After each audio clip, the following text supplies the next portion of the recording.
But going on to vouchers, so I was in this school that was a mixed income school with about half kids from the housing projects and half people who were, they were not rich. My dad worked for the city. He was the EPA commissioner at this point, I think, and it was all people like that. Their parents were professors, or they had small businesses, or something. They were not hedge fund managers. No hedge fund manager would have been caught dead on the Upper West Side at this point. Nobody lived on the Upper West Side. And it was a great school for the first 4 years I was there, and then the principal left, and it collapsed. And this is actually a really common thing to happen. Principals, it turns out, make a huge difference in schools. Absolutely. And one of the things that I've been going through with voucher opponents is people who live in districts that are now like the one that I lived in when I was growing up, which are they're places that are gentrifying. And the gentrifying parents are basically the customers of the school, and they're incredibly focused. First of all, their kids tend to be higher performing, which helps. It may or may not help some of the other kids, but the parents themselves are incredibly focused on the school. And a lot of them are connected. They're lawyers or whatever. They know how to work the system, and they get resources. And the dirty secret of the New York City public school system is that it does work better than most other school systems, but it works better only for schools that have a lot of middle-class, well-connected parents who suck all of the resources out of the system that are always politically sold as being for poor kids. And so, in fact, the poor kids get crap. You go out to a school in, like, East New York, and it's horrifying. The place is falling apart, et cetera, et cetera. You go to a school, but these parents, because there's poor kids in their school, they think, oh, well, it's the same thing. This can work. And they don't realize that what they're having is just this, they're in what's essentially a separate school system run in parallel to the school system that serves the actual poor neighborhoods in New York that looks nothing like that school system other than some superficial things about bureaucratic procedures, that has all the best teachers in the system straight on down the line, and that they also do what happens, what my parents did, right? The school fell apart and my parents pulled me out of it. And that the poor parents, the kids of the housing project, didn't have another school to go to, and their parents, my mom basically was a homemaker, and she decided, well, I better start selling real estate, and started selling real estate and sent me to private school. So my mom went back to work basically just to pay my school fees, and then the school fees for my sister. And they don't sort of experience the middle class parents persistently who say that they support public schooling don't grasp how different what public school looks like when there really is no exit, and what it feels like to be a person. And it's not like I grasp it either in some sense, right? I'm not in that situation. I will never be in that situation. But I think that they dramatically oversell their commitment to public schools.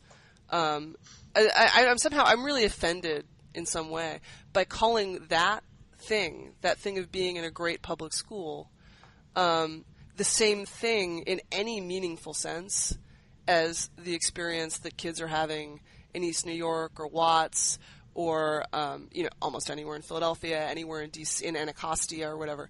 Those aren't the same thing. They're completely different things. And what those parents have is way closer to what I got going to a private school than to what the people who are stuck in failing public schools in the United States get. And yet they treat it as if they're really similar, and that their success in the system means that the system works on some fundamental level. Okay. All right. Now in some ways I think there's something to that, and I was prepared. I've read a lot of what you've written about vouchers, and I sort of felt like I was particularly obligated to comment on it because you'd sort of denounced a lot of people as hypocrites because they were private school parents who supported vouchers. And my view is, I'm a public school parent. I'm a product of the kind of public schools that I think you said are no better than Chuck E. Cheese. Grew up in New Haven and went to a high school where, teacher was shot in the hall and so forth. So I think schools aren't public. I mean, my commitment to public schools never is deeper than that. Although you're right. I mean, the school that my daughter attends in Northwest is an extraordinary school, and it's partly because there's a great principal, and it's partly and it's partly because there are a lot of parents who put a lot of their own time and their own money into the school, although it's still operating within the same system. But there's a direct, there's a chart in the Washington Post a few months ago where with school performance and socioeconomic background of the kids measured by probably school lunch eligibility and so forth, and it is a virtually direct correlation. It's such a direct correlation that you really want to know about the 2 or 3 schools that jump out, that are the high performing schools with low income students, or conversely the lower performing schools with the high income students. I think but one reason I've always thought, in my own experience, I think there's a set, and one reason I've been in the past inclined to be a voucher supporter, and I have been a voucher supporter, is that what I've seen, in New Haven, not in my high school, but like in my junior high school, in New York, in Washington, is that where schools have one thing that I think makes those schools better is that they know they are in a sense competing for students. Yeah. So that the fact that some students, and it can be 10% of students, the fact that some students have exit strengthens voice, right? If you know that Hugely. Essay by Albert Hirschman. So that strengthens the leverage, the principal has a little leverage to say, I need to keep these kids, I need this, I need that, and then the principal's kind of responsive to those families. I mean, there was an article in the Washington Post 2 weeks ago by David Nicholson, who's an editor at the Book World section of the Post, about why which is what started this all off. Which is what started all this off. The extraordinary thing was that it wasn't so much the actual badness of the public school that his son would have gone to, but the fact that he could not get any kind of access to that school. He couldn't get a meeting with the principal. After endless work, he and some other parents got a meeting with the principal, and after 5 minutes, the principal said, I have to go take a call, and disappeared. They couldn't get a tour. They couldn't get anything. Now, it's hilarious how unlike that Lafayette School in D.C. is. It's hilarious. I mean, the principal's everywhere. She's all around. You can get her day or night. You see her, working in the garden on Saturdays. It's really quite amazing. That's a huge difference right there, and that's probably related to a sense that you got to create the kind of school that these parents want to continue to use. Now, where I think I differ from you is I felt like you were relying on exit entirely. So that when people pointed out that there isn't close to the private school capacity, and certainly not the high quality private school capacity to actually serve folks kids who are in schools that aren't performing for them, your response was, well, hey, 10 years ago there were no iPods, that those schools will emerge, which seems to me to miss the point that if you are for vouchers, it's got to be in the context of it could be a tool that would in fact improve the public schools, because 90% of kids are gonna be in public schools. You lived in a world where that's not always true, but the reality of America is that's life, and that's good. Well, I don't know. It's the reality now, right? I mean, the reality could change. My thing is, first of all, I mean, my main concern about vouchers is kids either in failing rural systems or in failing urban systems. I really, the plight of one of the libertarian arguments for vouchers is I have to pay tax dollars. I should be able to use them any way I want, and that just leaves me unmoved. I'm not that interested in the suburban school system in sort of any capacity. It seems to work okay, and mostly because people have exit. They move around. If your school system doesn't work, then parents will sell out and they will move. And then the school system tax base. Right, and then the tax base will go down for the schools, and then the school system. I mean, you talk to even in the rural district that that my mother comes from, where there's essentially no exit just because it's dispersed and so forth. They're keenly alive to the issue of the tax base and how do they keep their constituents happy, and that's not true in D.C. First of all, because the people who pay taxes are not the people who use the schools at all, right? Someone in Anacostia pays almost no city income tax. The funding stream is not in any way sort of sensitively connected to, but also because these people don't have any voice. I mean, I'm a good example. If the daughter of the city EPA commissioner is in your school, you know that if you do something wrong, the mayor is going to hear about it, and the school chancellor is going to hear about it. And that's just not true of poor parents. And so I think it's almost a chicken and egg thing that the school quality declines as the number of subsidized lunches goes up for a number of reasons, right? And I don't think that vouchers are going to make poor kids suddenly behave like rich kids. They have huge numbers of problems in their life. That just having a voucher isn't going to overcome, and you still have the problem of parents who aren't interested in education, or who may be addicted to drugs, or have, working 80 jobs, or have 2-hour commutes. Any number, and are just too tired to deal with all of it, or don't speak English, don't really understand the system because you're still going to have huge problems. Mm-hmm. For me, the exit is powerful in two ways. Number one, it saves some kids, and that. For me, because I don't really buy the cherry picking argument, and I think people make. And why is there some? Can you cite something that leads you to not?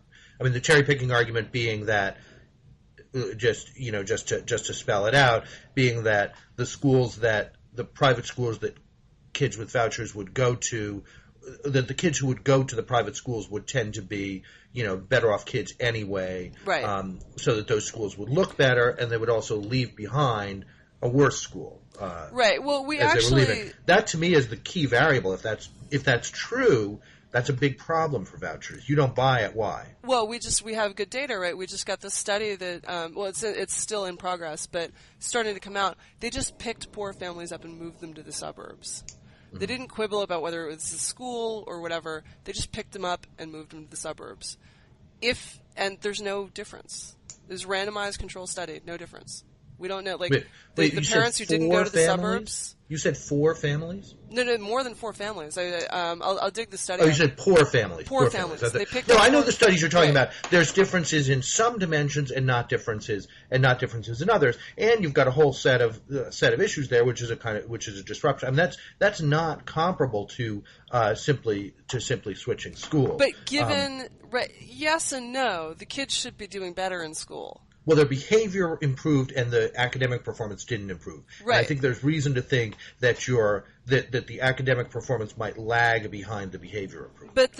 But I mean, we're now in year 6. The cherry picking argument, we were just talking about academic performance now. If the cherry picking argument held, something should have happened by now. Those kids should be doing a little better. They're not. There's no statistical significance. Well, how does that relate to the cherry-picking argument? Well, but this is the thing, right? If being around a small number of kids who behave well is so great, being around a huge number of kids who behave well should be amazing, and it doesn't appear to have any difference on educational outcomes. So all of the evidence, right? So you've got 2 separate arguments, neither of which that are made at the same time that contradict each other. Mm-hmm. One of which is the argument that the kids are so bad that moving them doesn't matter, right? And if that's true, why are you moving your own kids, right? Okay, if the school doesn't make a difference, these kids are just so hopeless. Why are you moving your kids? If the school doesn't make any difference in educational outcomes, why are you picking your ass up and moving to the suburbs? You obviously think the school matters. Otherwise, you wouldn't be trying to pick a different school for your own child. That's a strong. Okay, so I'm not arguing that. So that's one argument. That if the school people does matter, not here might make. Right. Yeah, but I'm getting this argument made. If the school does matter, right? Mm-hmm. And the top kids left in the public school system shouldn't be allowed to exit in order to save the kids below them, right? Then morally, how did you just pick up your kid and move him to another school? Because your kid's way better than those kids. Your kid has more opportunities. You're more connected. Talking to here? I mean, you, not you personally. Yeah, I mean, just if you're saying to me well, we can't destroy the system. We have to leave those top kids there because if we take them, if we allow them to exit, that will destroy the system. Your kids shouldn't have exited. You shouldn't. And there are a lot of people who do this, right? David Nicholson is one of them. You should not have taken your kid out of that school. You have you have more and more responsibility than the parents of those kids because you have opportunity. Right. And nobody has a. And so, neither of the arguments that are made work for me. Either you, if those people, we have a moral obligation to leave them in school, you have a moral obligation to stay. I don't think there are systemic obligations that differ substantially from personal obligations. And I think this is true about, and the other thing about collective action problems is, and so what they're positing basically is this thing that economists call a collective action problem, which is like we're all better off if we do something like stay, because then the school system will be better and so forth. But if people start exiting, then everyone has to exit, because then they become individually each made better off. And so how you coordinate the collective action that will improve everyone's life is difficult. The thing about collective action problems is there aren't partial solutions to them. If you allow some exit, which we have, and I don't know how you can stop that exit, you can't keep people from moving. Economic segregation is real, particularly in a world of zoning. But once any exit has happened, the best solution for everyone left in the system is exit. And so you can't have a partial equilibrium, which is what they're trying to basically build out of this. But that's ridiculous, because you do have a partial equilibrium in schools where a combination of, the possibility of exit, which enhances voice, and parents with time and energy and so forth and commitment to the school, changes that school. Right. And I agree. I think exit, this is the thing, is that I think exit works in a number of ways. I don't think that there's one way in which exit is good and others in which it is bad. Like, exit, in fact, doesn't just destroy the system, which is what people think. Exit can improve the system. I completely agree with you on that, is that the possibility of exit with vouchers, and I think demonstrably does. There's evidence that, like, when you have charter schools or vouchers, things in the surrounding area actually get better because principals and teachers and so forth start getting afraid. What it does do, though, right, what does exit do? It diminishes the power of the groups that now do better in the system. So it diminishes, for example, exit diminishes the power of the teachers' union. Absolutely. If teachers are afraid for their jobs, if they're afraid their school will get closed, they have suddenly less power. And that is at least I think, a powerful part of the visceral reaction that I'm getting from a lot of Democratic wonks, is that they have a reflex to protect the teachers' union. And I also get a lot of arguments. Do you think that's true? Do you think that any of the people who've criticized you have some tie? So I think the hostility among, I think the general sense that teachers' unions are not necessarily a big positive part of the change, which actually I think is exaggerated.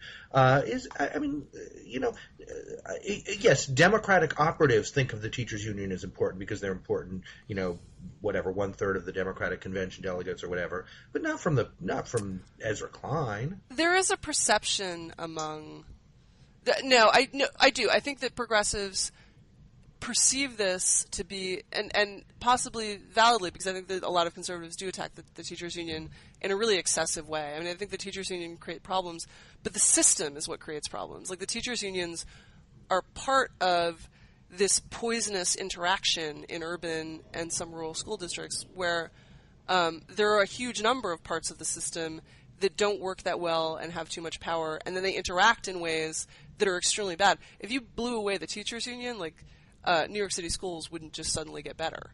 Right. But I think that the teachers' union blocks a lot of the things that could make New York City schools better. Does that make any sense? Like, no question. And if teachers' unions should have embraced charter schools. They should have been part of the school reform movement at times when they were held back. But I think that they consistently are. They fight anything that would let you know how the schools are doing. And I understand teaching is hard to measure. Like, I do understand their arguments. But the fact is, like, it's all we've got. Okay? We don't test them. How do we measure how they're doing?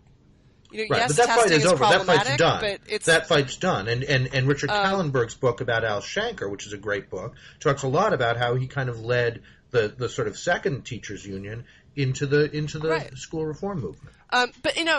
So I think that this often gets perceived like people consistently attack me for wanting to attack the teachers' union. I don't care about the teachers' union. Okay. Well, either way, they're fine. Whatever. Okay, they're nice people, but I just don't care. Okay. Let's confine this to a small issue, which is not. It's like if there were 5 people here, you might have arguments with them. But no. Right. I don't have an argument on the teachers' union, and I don't have an argument. I mean, I think that the I'm not a hypocrite. So you don't sort of have that argument with me. The issue I have is that I think if one's approach to vouchers is it's all exit, we're going to get all these kids have the right to exit. And first of all, I don't really understand how as a libertarian you would attribute this, it's about the allocation of public funds. It's not that you have a right to go to – everybody has a right to go to a different school as long as it's a qualified school. We're talking about the allocation of funds. So to me, the question is when you're allocating this block of public funds for this thing that we've declared a public good or merit good or whatever, when you're allocating these public funds, is the best way to do it through a voucher system that assumes that schools will emerge from it, or is it through a core public school system? And I think if you have a voucher, I think you have to have a core public school system. 90% of kids are going to go to that public school system. Maybe in some theoretical thought experiment, you could imagine a completely voucherized system from the start.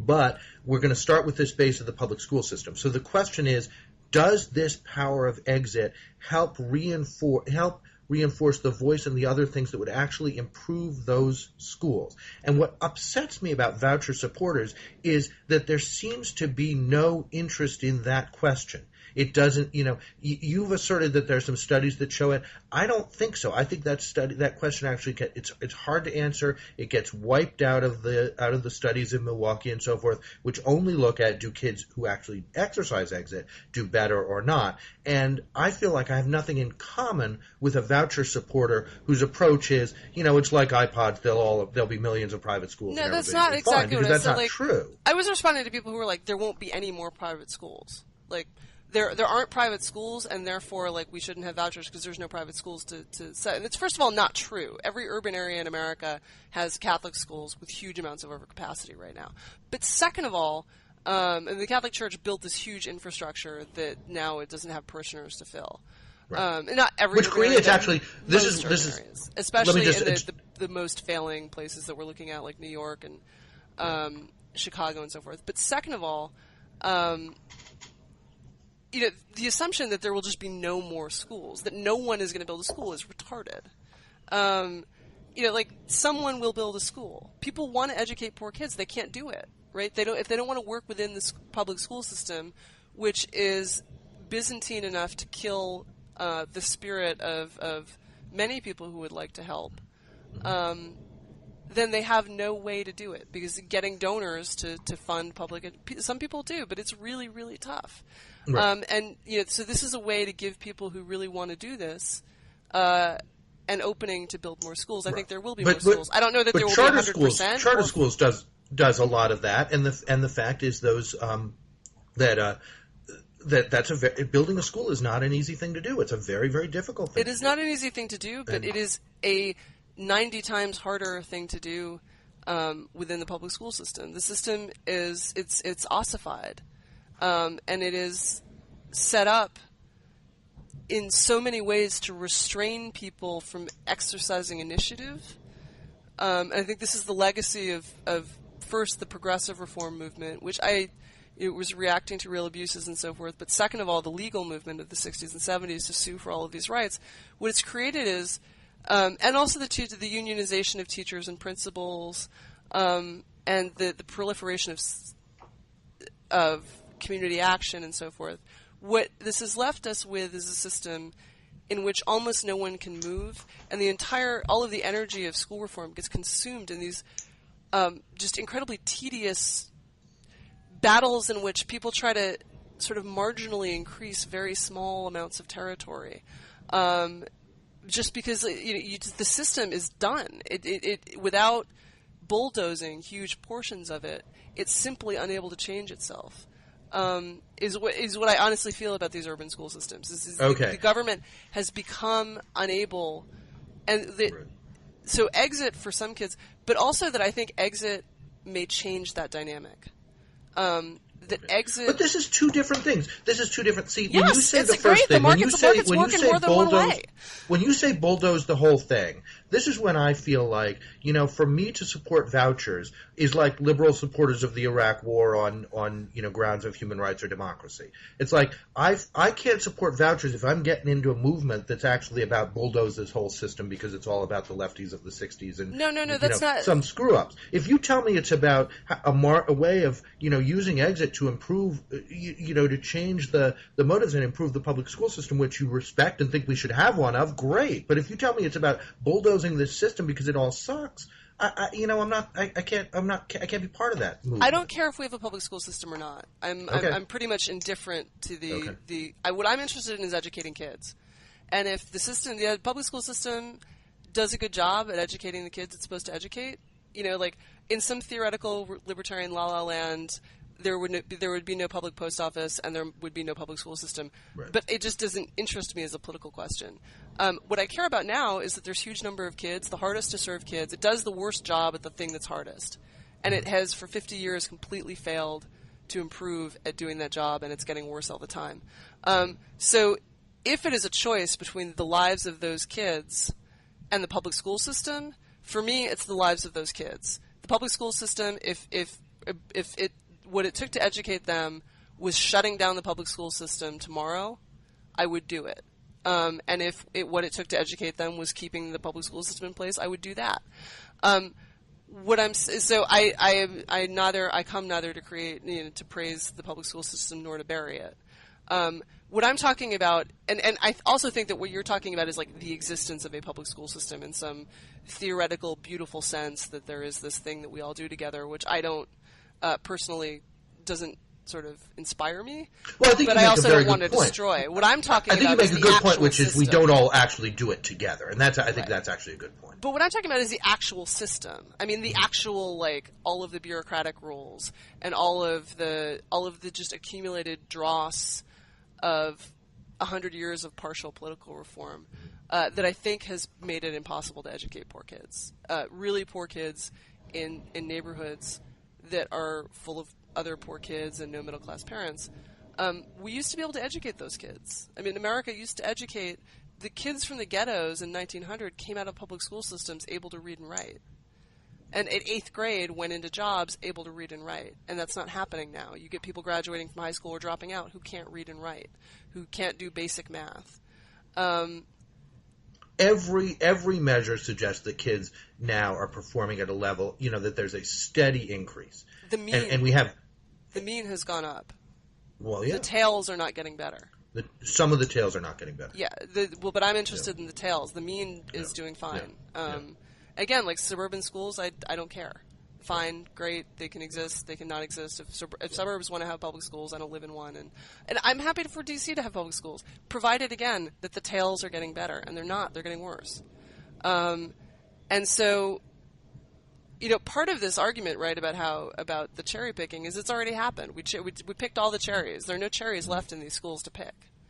These are the hardest to educate kids. They're the desperate kids. There are some kids at the top who could get out, and I think it would be worthwhile to save them, because I think that my feeling about that, right, is that, like, as a society, they don't owe us anything.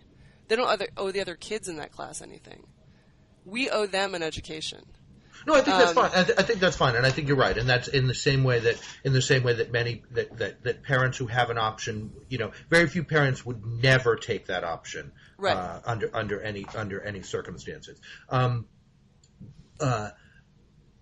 So I don't want to argue about the public schools. I mean, I think we can improve the system with exit, and I think that a lot of the way to bulldoze all of this stuff that I'm talking about, all of this ossified systematic procedural, just the way in which all of these interest groups in the system are locked into this battle, in which the kids are like, in schools where there's no exit, the kids are irrelevant.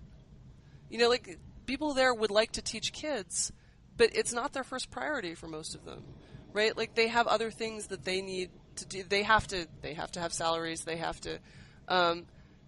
There aren't that many people, because the people who want to teach kids, right, they have to transfer out. They can't handle being in these schools. It's too difficult. There's no bonus pay for it.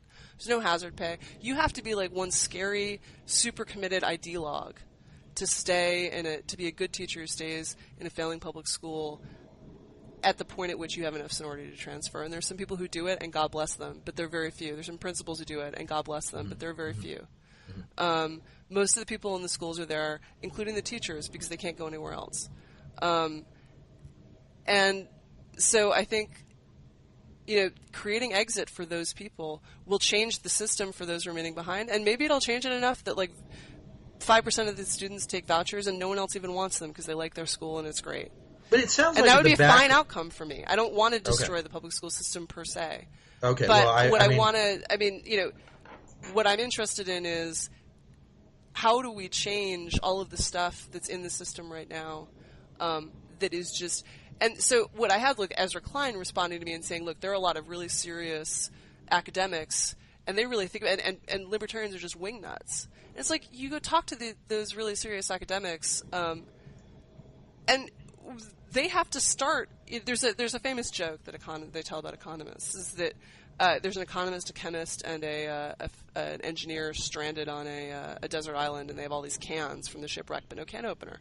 And they all get to work on the problem, and the chemist is trying to build something that will explode the cans, and the engineer is trying to build a catapult that will launch them into the air and break them on a rock, and the economist says, "Come on, this is ridiculous. Just assume a can opener." Right. And that's what all of these very serious educational reformers do. Right? They have to first assume a system that's in some way functional. And for the poor schools are not in any way functional. But why? That's a statement. What's an example of somebody assuming that? Everything I read, you understand what. There's no assumption that the Milwaukee school system or the Newark school system is other than what it is. What I mean is, someone who says I've got a new way to educate poor kids. Well, that assumes that the teachers union isn't going to torpedo your new or change your new plan in such a way as to remove the elements that work, or that it isn't going to go through a political battle in which some crazy person is going to come along and cut out half of what you do and substitute something. It assumes that you can actually implement the plan as written. As opposed to vouchers, which are actually, you guarantee, are going to be implemented as written. Well, no, but vouchers, I'm not saying that any voucher program will work. If we give everyone $1.50, that's not going to work, right? There's not going to be a school that will set. Right. Yes, I have to say there's a minimum price level. You have to price for kids who have disabilities. They have to be priced differently. Mm-hmm. What I'm saying is that if you provide a voucher of, say, $5,000, $5,000 to $7,000. Depending on the cost of living in the area, the cost of business in the area, and so forth, to every kid in the school. Not all the kids will be able to leave because there won't be enough schools to serve it. Schools will spring up to serve some of them. In the process, the market can do things that a government centrally planned system is just not able to do. It's not able to innovate as quickly because it does one thing. You have... A centrally planned system, by definition, is set up to have a bunch of rules that tells everyone how to do the one thing.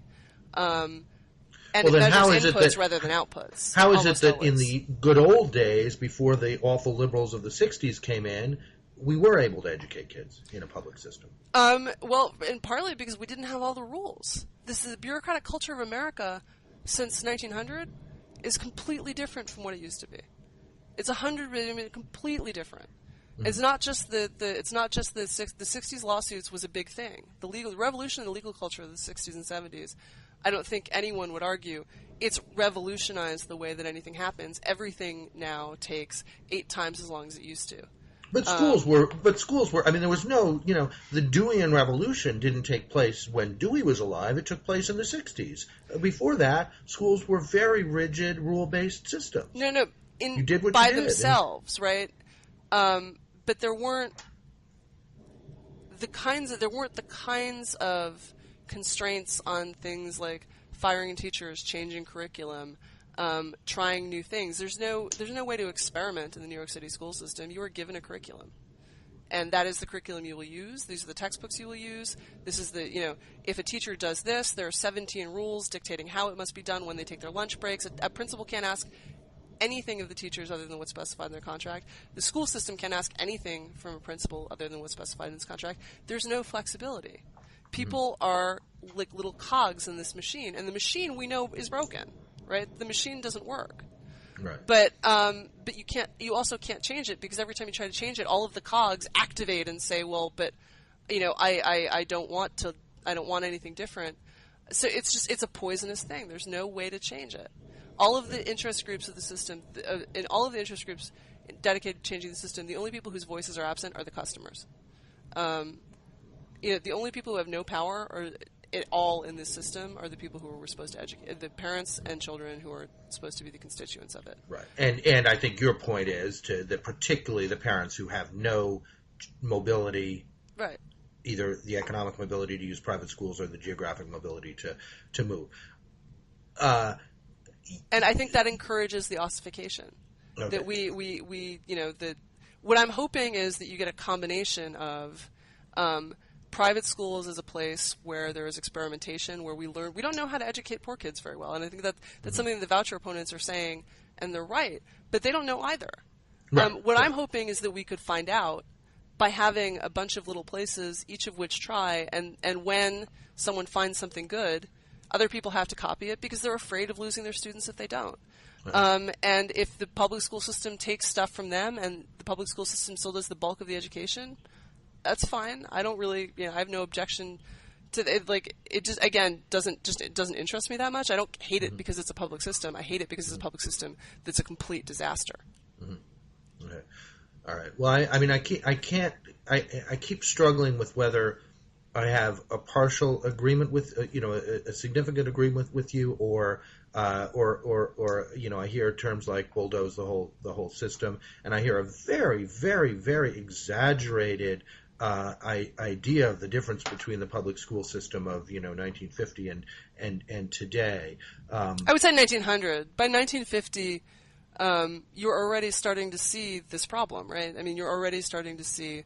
I think in general, the culture, the central planning culture, set in over the 20th century. The idea that what we need is like 5 really, really smart people to decide what we should do, and then those 5 really, really smart people are going to, as much as possible, reduce everyone else in the system to a cog, and tell them every little tiny thing that they should do, and push that all out. One thing that my uncle, who's an education expert, taught me a bunch of years ago when I was talking about some kind of policy scheme I had in mind for education was, what all you smart kids, what you never recognize is there's 2.1 million teachers in this country, and they're not all going to be the best and the brightest, and you actually do need a system that kind of gets the most out of a lot of people who are not going to be Ivy League graduates or whatever.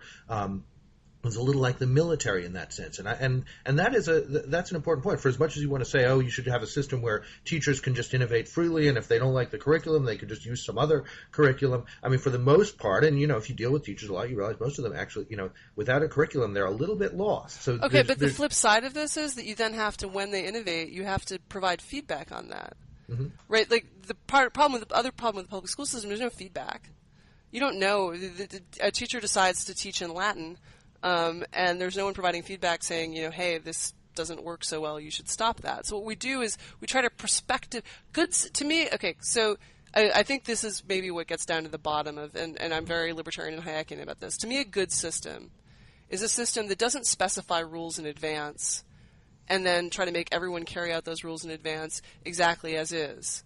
A good system is, as a system of providing public services, is one that lets people try things, and then when you try them, says of 90% of it, hey, that doesn't work. Stop. Don't do that anymore. Right.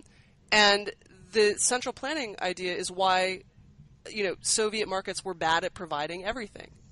They didn't work because it was all positive feedback. It was all, you should do this. I will now push out 77 rules. No negative feedback. Never like, you know what, right. Your kids aren't getting any better, so you should stop that and do something different. And I think actually, in fact, I think a lot of the curriculums that turn out to work really well for poor kids are incredibly rule-based. But my thing is that what I don't want is for some central agency to say, okay, well, this is the curriculum. First of all, because that rule-based curriculum can't be picked by a central system, because the teachers unions come in, and I'm sympathetic but not terribly, and say, like, look, this is really boring. This isn't why I became a teacher. I didn't become a teacher to become a robot who reads the stuff out loud. I became a teacher because I love kids and I want to be creative and so forth. And because there's no negative feedback that says, well, but unfortunately your way doesn't work, so you're going to do this instead. But that's the opposite of the point you just made. No, it isn't. Right? As a system, you discover what works and then you do what works. Okay, everyone in the entire United States, every auto plant will do a lot of the same things. And they will do them over and over again because they've discovered the best way to do it, and then they do it that way. Mm-hmm. Right. But Ford's there is a big working out very well for the Ford Motor Company. Indeed. But we did not have Henry Ford starting out as the czar, the auto manufacturing czar, saying, well, I've decided this is the best way to do it, and this is how we're just going to do it. And no one else, I'm going to have a committee that's going to tell me, we're all going to sit around and think really big thoughts, and then we're going to produce a report that will say this is the best way to do it. What Henry Ford did was invent the assembly line, and it was so awesome everyone else had to copy him. Mm-hmm. What the Soviets did was have a big committee that did a lot of research and came up with the best way to do X, and then and then pushed it out to all of their factories. So it's not that there won't be standardization. What it is that there won't be the standardization will be picked because it will emerge organically out of all of the things that we've tried and failed, rather than emerging from a centrally planned solution. Okay. Centrally planned solutions are almost always the worst way. Over the long run, over the short run, they can look like they're outperforming the market, but over the long run, they always seem to. The Soviet Union industrialized really fast. And temporarily made people think that central planning was the wave of the future. But in fact, it always turns out that the market does better because the market copes with change and the market learns, and central planners don't learn. Okay, but you're talking about something completely different when you're talking about there's no price signaling in the education marketplace. People are not very smart consumers, and we can't afford to have them not be very smart consumers. You need to construct a massive system to create the economic incentives to make that system improve or not is very hard. It's a public good. There are public choice about how we do it. We've got lots of feedback now. Some of it we're measuring the wrong things. In No Child Left Behind, I think we're very often measuring the wrong things, but we're building a huge amount of feedback into the system about what works and what doesn't. We've got charter schools that are creating a huge amount of feedback, also creating a lot of disasters. A lot of kids who are just kind of losing a year or two in a charter school that seemed like a great idea but really wasn't. And that comes at a huge cost for kids. I just feel, I want to be a voucher supporter, but I have nothing in common with the idea that the public school system has something in common with Stalin's schemes. Okay, but like you say, there's no price signal. You're right, but there would be if there were vouchers. And I think that, you're right, we need better data, and I think that the government should be, the government, especially if it's paying for these, I think it should certainly for anyone who can't afford to give their kid a top-class school, that the government should pay for it. That the government's great it should be gathering the data that people use to make these decisions. That doesn't mean the government has to make the decision. The government can provide data on what doesn't work and let people use price signals to make the decision about what they do. And what I'm trying to do is inject price signals into a system that doesn't have any. Right. And I think that's possibly. So I'm not really sure what you're saying. There's no price signals in education. There is a price signal in education. Private school education works very well on price signals. People can observe whether their kids can read or not. They can observe whether their kids have, the amenities that they want them to have and what sort of education they can get. The problem is that we don't know that all parents are going to be smart consumers of education. I'm also perfectly happy with the government setting sort of a basic bar and saying below this I just won't. If you don't hit this bar, you don't get voucher money. But I'm talking about a really basic bar in terms of student performance, not whether it uses, for example, union teachers. I think a lot of the problems with vouchers have been the insistence that if we have vouchers or charter schools, what we should really do is have a school that looks pretty much exactly like the existing public school, except it's got a pretty new name on it. Well, charter schools, they often look very different. But they often do, but in some districts, I think you'll agree that the unions captured the charter school system, and the administrative people and so forth, and made it so that the charter school system has basically as little freedom as any other of the schools in the system. Have you read Rick Kellenberg's book about Schenker? No. I highly recommend it. And I think you might come out of it with not with this caricatured view of teachers' unions as. But I don't have a caricatured view of them as like the source of all evil in the education system. I have a view of the unions as part of a power structure that avoids change, and certainly that avoids change that doesn't benefit it. Right? Like all unions are in favor of reducing class size because it means more teachers, but everyone in any system resists change. If you worked in a corporation, you've seen the same thing. Mm-hmm. The difference is that in urban systems where unions vote powerfully, they have a huge amount of power. Like the bigger your school district, the more disproportionate the power the unions will have because they're concentrated and the people are dispersed. So in a small school district, the unions don't have the district my mom grew up in is a small town, the unions don't have that much power. First of all, because they're wealthy by local standards, but also because there's just, like, the whole electorate is kind of mobilized on this issue. But when you get to someplace like New York City where half the electorate may not have kids and so forth, the only interested parties who really get mobilized on this on a day-to-day basis are the unions. Mm-hmm. The affluent parents just tend to pick up their kids and leave. They don't vote on the issue of schools very much. Right. So I think teachers' unions in some urban areas are really dysfunctional. Otherwise, I think they're fine. Okay. But in some urban areas, they're a huge problem, and not because the teachers are inherently evil or unions are inherently evil or whatever, but just because any person resists any change that looks like it will make them worse off. And certainly the unions have a disproportionate power now, and they resist losing that power. Okay. It's not like they're Satan or anything. It's just sort of natural human behavior. Okay. Well, I think we're at an hour and 26. I think we've kind of exhausted this topic. I think I'm going to go back to being a former voucher supporter. But it was an interesting conversation about it. We had a bunch of other topics, which I don't think we're going to get to. I think our readers are probably. But I think this is. I think the debate you've started has been a good and intelligent one, and I think most people have been participating in it in pretty good faith. So I'm glad we're. Yeah, my comment threads are in the 150 range on a lot of these issues. Good. It's one of those flags you can wave. I remember once when I had my own blog and it was kind of thriving. I once just sort of like alluded to myself as a voucher supporter and got massive comments. It is funny, like what some issues it's kind of obvious. Like if I mention Israel-Palestine, I might as well just shut the blog down. Because that's all anyone's going to do is shout at each other. But then some issues like school vouchers where it's just not obvious in advance that you're going to just tap into this rich vein of intense hostility. Right. Well, it's not just hostility. The reason it grabs that is because it does get to some of the core issues of public versus private and goods in society and obligation to one another and kind of destiny of our